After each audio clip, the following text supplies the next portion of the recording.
Good, thank you, perfect. Okay, well, it's much like a newscast, because it is sort of a summary for us, and in many ways a celebration for us as we come to closure for spending the last couple of days engaged in Cherokee County. So I'd like to thank you, and I will comment about that as we move forward. But it is a district review, and I have had the privilege of having an amazing team and having Jennifer as our associate lead. The PowerPoint that we're about to share together, I designed specifically for you. It's personal, it's Cherokee County. You will see throughout there pictures of some of the experiences that we had remotely with you all, because one of our goals that we talked about early on was trying to make it as personally remote as we can, or remotely personal, I'm not sure which, but you'll see pictures of your staff, your teachers, your students, your parents in some places in the presentation. You know who we are. You've been associated with SACS, Advanced Ed, COGNIA for a number of years. And you know that what we've done is this diagnostic in looking at three areas, three domains: leadership, learning, and resource. And here's amazing friends that we made this week while we've been here. Our role as this remote engagement review team was to study the evidence you prepared, that you all prepared for us ahead of time, in line with our standards, and then to assess the quality of how you're meeting those standards, and which I'll define in just a moment, while we were there, and then give you some feedback, because we genuinely sense that for you, this is continuous improvement activity. You've met the team remotely. I thought I might provide a snapshot for you of our team. You perhaps want to just put it on your wall somewhere to remember. Amazing teams, so reflective, engaged from the minute we got together until we ended each day. I loved hearing their interactions with your faculty and staff, students, and parents, and are a great asset to this process. So I want to publicly thank our team members and tell you that among the six of us, we have almost 1.5 centuries of experience. I'm somewhat embarrassed to look at the last orange bar over there, because I'm at the twice most people. But what a great group of people who brought a variety of experiences in schooling to our work. And I say that because I think it gives credibility to the fact that we are also educators ourselves. We also had the privilege on this journey of coming through down the interstate that splits your district, of visiting 8 of your schools. Throughout the process of the time that we were there, we were able to engage with your stakeholders on Tuesday and Wednesday. And so we did get to 8 of your 39 or 40 schools, and we met that 20%. And thanks to the hard work of the team and the scheduling work that Nicole and Jackie have done. I think it's interesting to not only talk about the educational experience the team has and the level to which we engaged with your schools and the number of schools, but also give you a feel for the number of constructive conversations we had. These, weren't about the weather, they weren't about politics, they were about teaching and learning in Cherokee County. And so I put students first because you do. And I think that's so evident from our time together. And I'm going to try to use the word the county, because I think there's a real culture in your district around language. And every time we talk about the district, somebody else would call it the county. So I'm going to try to refer to it the county. 68 students. We spent time with at least 10 of your instructional lead strategists. The school leadership teams included the administrator, assistant principals, sometimes other people that were part of the school leadership team. At the system level, 46 of the support staff there, 84 teachers, 68 parents, all 7 of your board members, of course, Brian with you as well, 26 community members that we know of, but they were so nicely interwoven among our parents, that we may have missed some. So, but a total of 373 constructive conversations during the course of our week in Cherokee.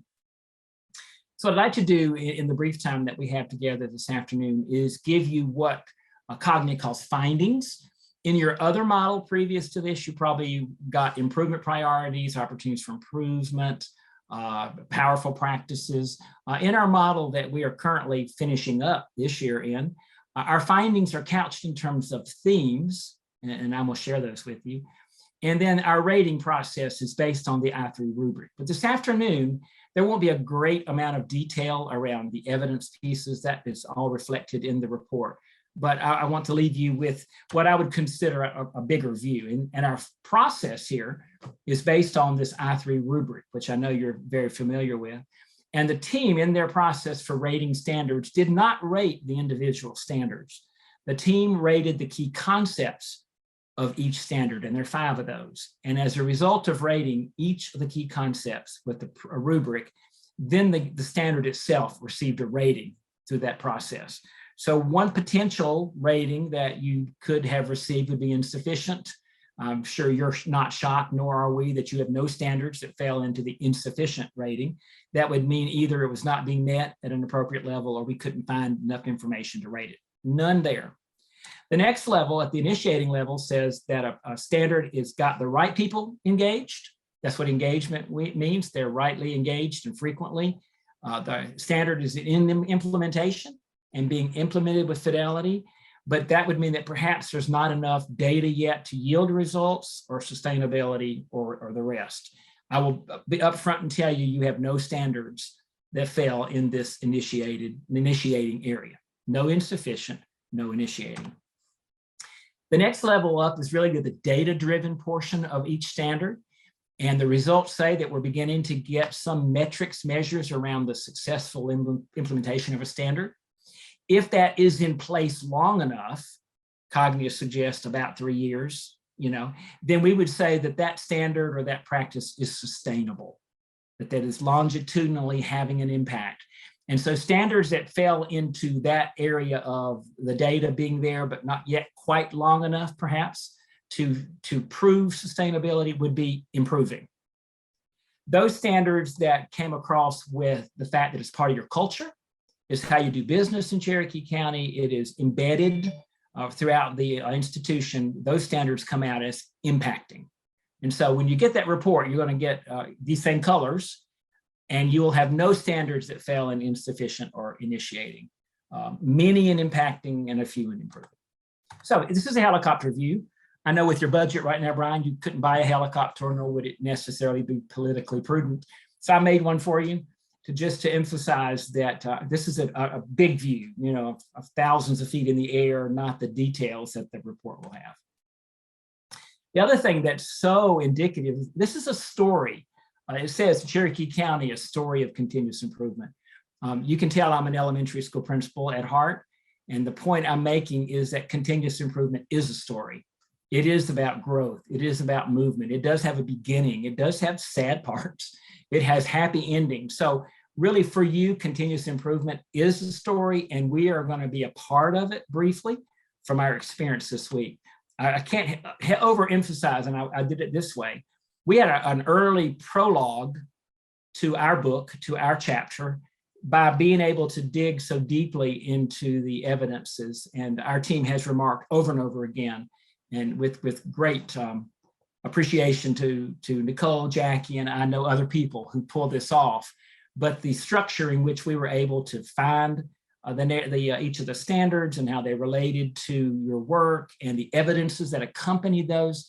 And most important and powerful were the narratives, because the narratives were the story. They were chapters about continuous improvement and chapters about meeting the needs of specialized learners. So I encourage you, as you move away from this protocol into the next protocol, that this is a great way to maintain the story and to keep the story here. And so I'm going to send you the crosswalk from these standards to new standards, and just suggest that you don't abandon this amazing resource, but that it might be just something to kind of update with new initiatives and go in and add an addendum to the chapter, crosswalk it to new standards, because it's an amazing tool that really does help tell the story of Cherokee. So beyond the prologue, which was our review of the evidence, there are 3 roughly chapters. One chapter is themes of strength. Those are areas that would fall into improving and impacting. The second chapter might be themes for further study and review. And as I indicated, there are no opportunities for improvement or required actions. COGNIA believes that continuous improvements under your purview. We help identify areas to think about, and then you make those decisions about when and how you might address them. For you, it says here areas that fall in initiating or improving, and so that would be true. There are challenges we may talk about briefly that all of us are facing, with the primary one, of course, being COVID and the kind of impact that's had over time for our students. So chapter 1, Themes of strength, areas that fall in improving and impacting. And I'm emphasizing these are themes larger than just individual programs. An overall theme that came out very quickly in our interactions with you and played out throughout the week in our interactions with your family is that there's a real high vision with accountability. It's not, I know where we ought to be and I'm going to help you get there, but we also have some responsibilities.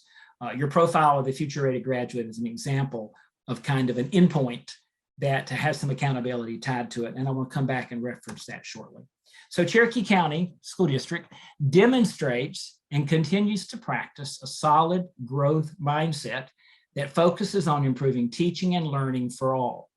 There are a number of things that are happening in Cherokee County that forced us or allowed us to make that comment, that there's a strong growth of mindset focusing on teaching and learning. For example, a robust, inclusive, formalized, and research-based continuous improvement process that engages and lists the input from all the stakeholders.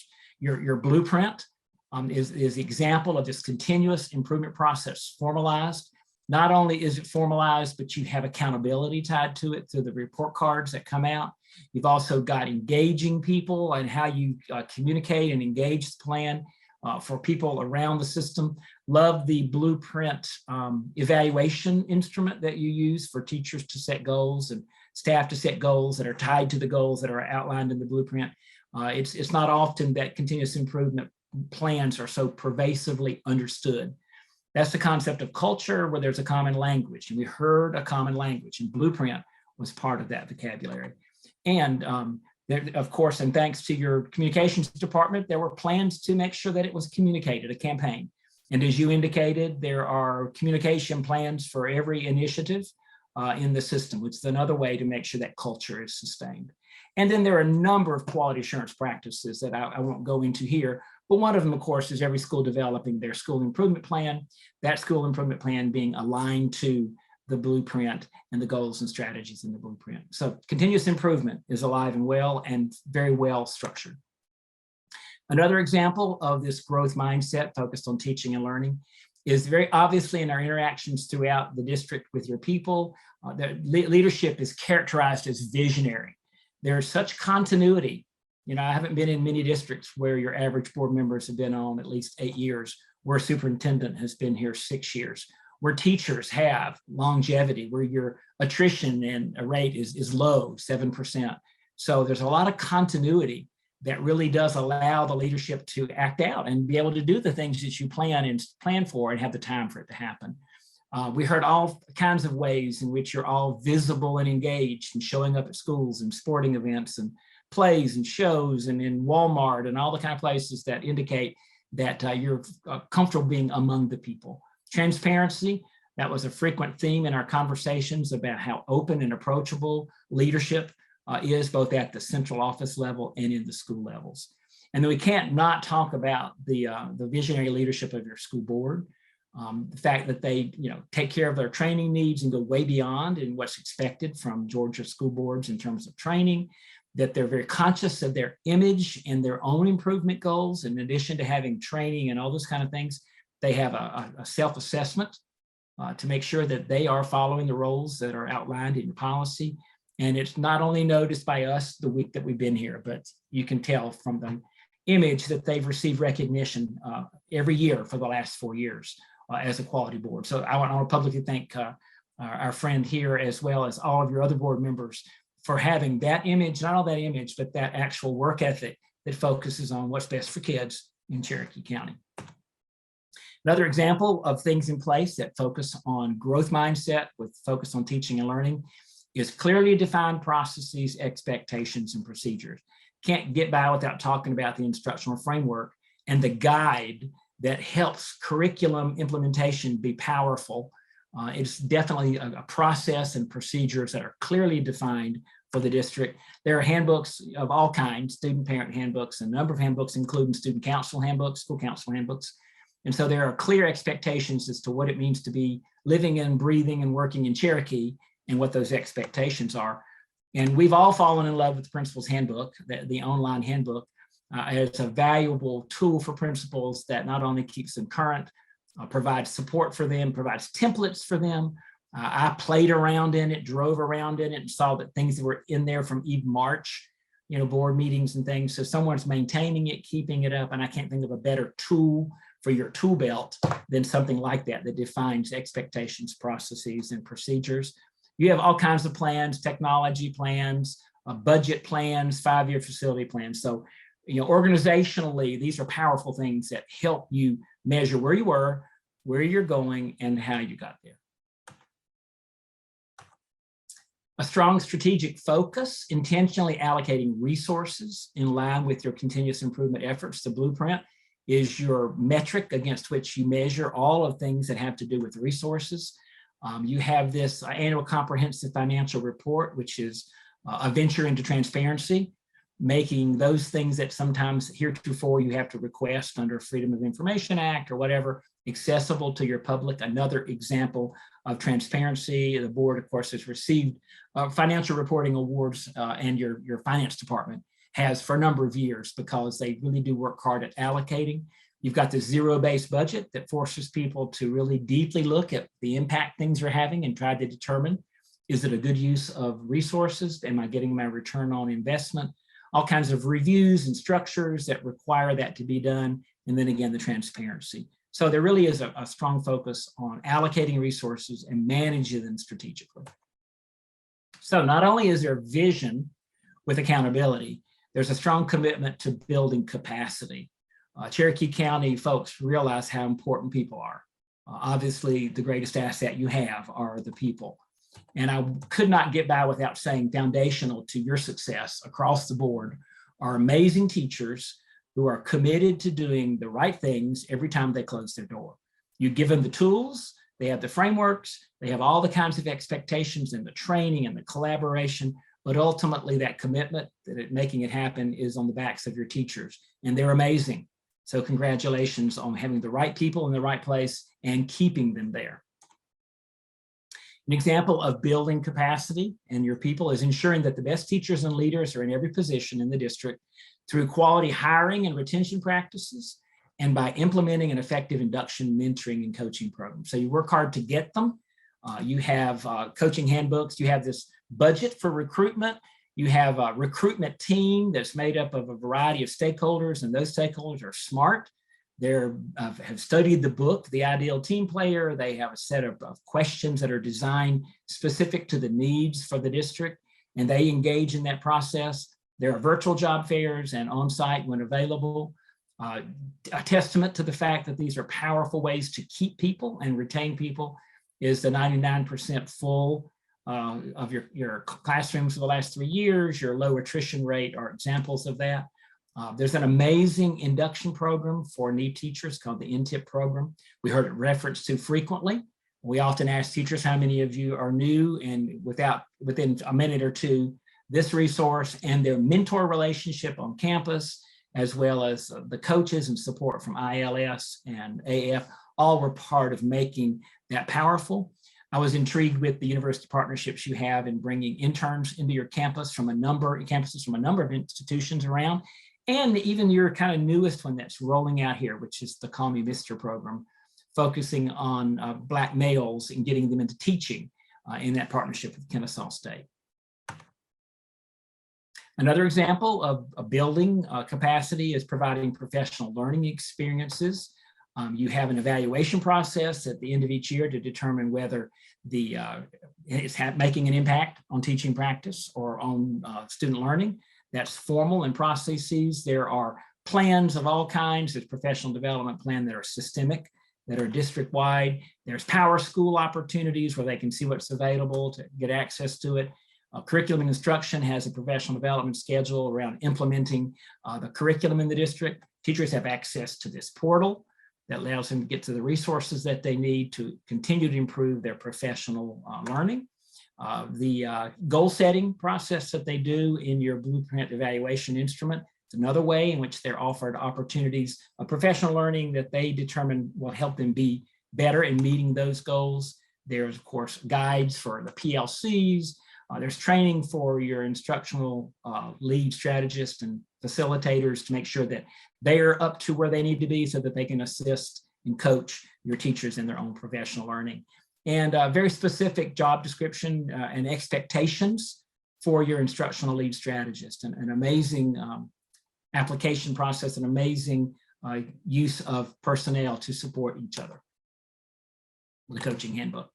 Collaboration is the norm and the expectation in Cherokee County. We as a team were impressed with that, the frequent conversations around collaboration and the tools that you provide, the coaching tool that makes sure that these are meaningful experiences, making sure everybody's trained in the PLC model, the accountability part that says, we take minutes, we take notes, we have agendas, we have a responsibility for moving forward. And at the end of the year, this sort of monitoring process to say how effective are PLCs? Are they helping us get where we were? We've heard another vocabulary word while we've been with you, and that was the word refresh. And it appears within the last 2 or 3 years that there was kind of a renewal, going back and saying, are our PLCs as effective in changing student learning and impacting teaching practice as they should be? And that whole refresh has kind of revitalized, it appears, that program for you.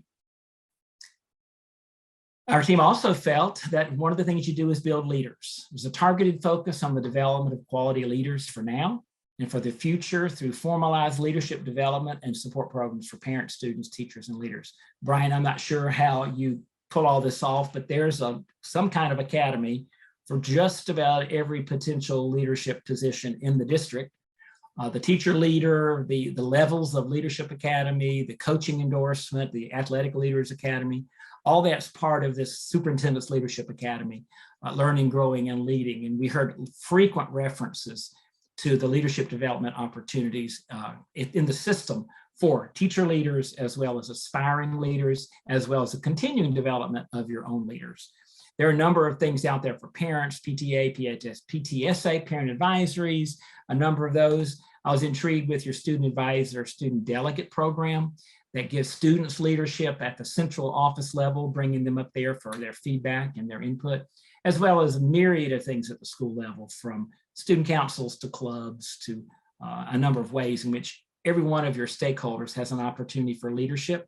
And I didn't put here, but I don't want to forget the VILA program, which is providing some leadership opportunities for parents in learning more about the district so that they can step up and be your strongest advocates. And then I know that you send out a monthly newsletter called Cardinal Directions.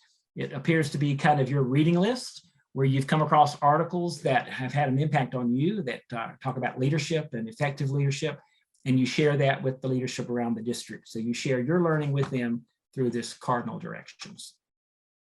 So not only is this strong growth mindset that's highlighted in a couple of the themes, and that's not all of them, but that was the ones we felt like today we would talk about. Not only is the growth mindset, but we really have felt in interacting with all of your folks that the Cherokee County School District demonstrates and continues to practice a deep growth heart set that focuses on the well-being and social and emotional health of everyone in the school system.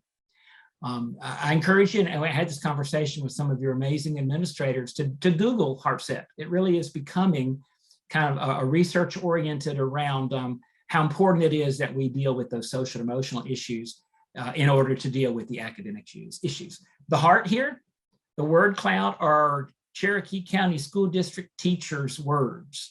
With the help of Nicole and your administrators, I sent a link out to Mentimeter and asked them to describe the school district in a single word. We had, I think, 1,200 responses or so. And so it generated this wordle, this word cloud, and you can see collaboration, commitment, growing, innovative, engaging, community, inspiring. And as much as we talk about academics, those words are really kind of heart words, and that's the reason that that's there. And so you really have begun to figure out the important connection between heart and mind, between growth heart set and growth mindset. And I think for at least in our brief inter exchange with you guys, is kind of captured or evidenced in this CCSD Cares program, which I think sort of pulls it all together. And just so for my own people, cultivating achievement, resiliency, and empowering students is the heart. Those are kind of the beliefs and the reasons for focusing on social and emotional health of students. There are a number of things that go on across the system that indicate that. The morning meetings are a prime example at the elementary level, where kids have the ability to start engaging around problem solving, self-advocacy, amazing opportunity for them to be part of that. There are formal programs throughout the district that focus on that. You do an assessment with Panorama that you have commented. You may want to think about some other ways to determine what the social and emotional health of all of your family are. Your whole program, this CCSD Cares, is predicated upon the core beliefs for your district that are focused on rigor, relevance, and relationships. And I would comment that that's a perfect blending of mind and heart if you listen to the language in your core beliefs. So in a time of somewhat stress with pandemic and everything else going on in schools around the country, so many things that you're doing that are focused on social and emotional health tied to the academics are creating hope for people who may not otherwise find that opportunity, that the school district is a real hope giver because of the things that you do. Cherokee County School District delivers a targeted focus to achieve student success. We can't move away from our time together without remarking about the power of the instructional program that we've observed and talked about while we've been here. There's a real target. All of your blueprint activities, everything that the district is moving forward on in every arena has ultimately the target of students being successful, being future ready, being a part of the emerging generation. Those are all very clear across the board. Without a lot of great detail, we cannot overemphasize that your whole instructional framework process is really clearly giving the tools and the focus where it should be and helping to achieve student success. I mentioned a culture has a language, and if there's a language we heard anywhere besides fidelity, clarity, learning targets, success criteria, RCD, CCDS cares, those are some of the vocabulary. But this instructional framework has a number of things that help support its successful implementation. The rigorous course design, your professional learning communities that are data informed, monitoring process, the support that everyone receives in implementing instruction from the lead strategists and the academic facilitators. Even the transparency of getting your lesson plans on Canvas on the weekend so the parents can kind of know ahead what the week is looking at. That constant focus on student success is obvious, and it comes across as being targeted. It's so obvious that you've seen a number of successes that you shared with us as to your instructional success for students, the graduation rate, the improvement in graduation rate, the fact that sometimes people who don't often have great opportunities to make that graduation stage do. Your students with special needs, your English language learners, impressive numbers. The percent of kids who go to college in Georgia and don't need to be remediated or put in special support classes, your typical performance and the milestones are all examples of the targeted focus that you have on student success. So further study, chapter 2, we'll close chapter 1 and we'll open chapter 2. And the way the team, as we thought about how best to discuss this, because we are, so intrigued and amazed with the amazing things going on, that there are no things that stand out as oops, must be addressed, should be addressed, but we also know in your interest in continuous improvement and your commitment to it, that you'd want some feedback about areas that would take you to excellence. The first one, it should not be a surprise to you because it's one you've identified yourself. And I think you've kind of captured the concept in your plans with blended learning. As we interacted with people across the district, parents and students, technology integration access is still an area that probably needs some attention. The pandemic may have heightened that awareness for us. We certainly trained people quickly, gave them tools they didn't have. We had to beef up in many ways during that time. But we encourage you as you continue your continuous improvement journey that this be part of your radar. You've identified it, not a surprise to you. And we'd like to think about the idea of blended learning really is kind of captured in these 3 terms: access, integration, and innovation. Access, integration, and innovation. It's important in any technology-rich learning environment that people have the access. Without the access, certainly it's not going to be helpful. Integration is critical for making sure that the tools support the learning. They're not tools to make work easier in the educational environment. They're not tools to make it more fun. It really is tools to help them learn, collaborate, plan, problem solve, those kinds of things. And then with a focus on innovation beyond the typical PowerPoint, how do we communicate with people around the world? How do we engage using technology to do that? You are aware of this. You already have a number of initiatives in place moving in that direction. You have these blended learning cohorts that are already looking at what are good practices, what are best practices in technology integration. Got all kind of plans for technology use and monitoring of all those kind of things. But we encourage you to, that's perhaps the next step, is to follow that path, move forward, because if you're going to have a future-ready graduate, they're going to need those 21st century skills. And those 21st century skills aren't, how do I do the technology, but how do I use that technology to be smarter, collaborative, communicative, and so forth. The other area that we just comment on and encourage you to do is, as you're thinking about this 21st century graduate, this emerging generation, again, you also indicated in our conversation that this profile of a future-ready graduate is relatively new rolling out. And so we as a team encourage you that that's an amazing goal product. And as you think about backward design and with the end in mind, it's a great place to go and then step back and say, how do we get there? I know you have all the right people and all the right processes in place. So we're just sort of your cheerleaders saying, absolutely, that's a good, amazing next step to kind of bring together all these things that are happening so that you can say to parents and to your families and students that we are preparing you to be future ready. So we encourage you to continue the journey as we kind of come near the end of our story. Educating the emerging generation is where you're headed, and all the things are in place. We encourage you to continue those things that are relatively new in their application and rollout. Maintain those things that are amazing, get rid of those things that are not achieving the kind of things you need. And in the true sense of moving forward, it's important to go as fast as you can, but as slow as you must. Urgency is always on us. We don't have the kids long. We have a lot to try to get ready to get them ready for their future.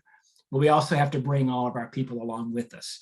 So that constant decision about how fast to go and then how slow to go is that balance that comes in the role of people who are committed to education. So what will happen now, Brian and friends, is that when the report makes its run through our reader reviewer process, goes to COGNIA, comes back to you, you will get an email that says the report is available in your workspace. In the shared folder, there's a folder called Final Engagement Review Documents. That document will be there. When you get the document, in addition to some information, the narratives that we've kind of covered today in the content, every standard will have a rating. This is not your standard in particular, it's just an example. But what you see here in this learning capacity 2.1, equitable opportunities, you see the 5 levels of the pyramid that I referred to earlier. EN is engagement, implementation, results, sustainability, embeddedness. And in this example, embeddedness was rated at the 3 level by the team. So taking that information and looking at the rubric the team uses to measure, to rate that particular key concept, it'll give you information to determine if we wish to move forward in this, what might be a direction we'd want to go. So if you're at the level 3, you may be able to look at the level 4 description to say, what would we do to move that needle forward? The key concept is defined automatically for each of the standards here. So in this example, embedded is part of the culture. That's what EM means. Level 3, what does level 4 look like? I put the calendar here as just a reminder that in any area where we made a comment about data, it probably was specific to the fact that the time just hasn't elapsed long enough on a couple of things to say that they are sustainable. We've been so pleased with what we've learned, and we are so excited for the opportunities kids have in Cherokee County and the opportunity that your educators have to change the lives of kids. And so in true story form, since we've had a storybook theme, hear ye, lend me your ears, the team would like to express to you a message in your improvement journey, and that is congratulations on your successes for children.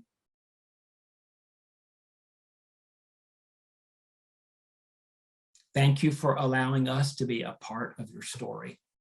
And so for you, we're closing a chapter, but for you, the book is still open. And we know that there are many chapters yet to be written.